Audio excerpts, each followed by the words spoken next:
i7 ગુજરાતનો અવાજ। નમસ્કાર દર્શક મિત્રો, i7 ન્યૂઝ ગુજરાતીની સાથે હું છું આપની સાથે પાયલ બામભણિયા। તો જોઈએ આજના મહત્વના સમાચાર।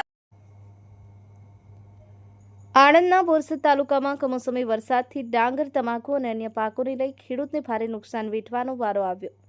સમગ્ર પંથકમાં કમોસમી વરસાદ વરસી રહ્યો છે, ત્યારે આણંદ જિલ્લાના બોરસદ તાલુકાના ગામડાઓમાં કમોસમી વરસાદથી ડાંગર, તમાકુ જેવા અન્ય પાકોનું ખેડૂતોના પાકોમાં ભારે નુકસાન। ખેડૂતોને આવ્યો રોવાનો વારો। ખેતરોના પાકમાં ભરાયા વરસાદી પાણી, પાકોના નુકસાનને લઈ ખેડૂતો પરેશાન। ખેડૂતોને કરવો પડી રહ્યો છે મુશ્કેલીનો સામનો। પાકોના નુકસાનને લઈને ખેડૂતો થયા હાથે પગે। 2 દિવસના કમોસમી વરસાદને લઈને ખેડૂતોએ રૂપિયા ખર્ચી અને મહેનત કરી અને ઊભા કરેલા પાકોમાં ફરી વળ્યું વરસાદી પાણી। ખેડૂતોને એક આશા હતી કે આપણી મહેનત કરેલી ઉપજશે, પરંતુ ખેડૂતોની આશા પર નિરાશા છવાઈ ગઈ અને ખેડૂતોના તૈયાર થયેલા પાકો પર કમોસમી વરસાદ વરસાવી દીધો। Narendra Sharma, i7 news Gujarati, Anand.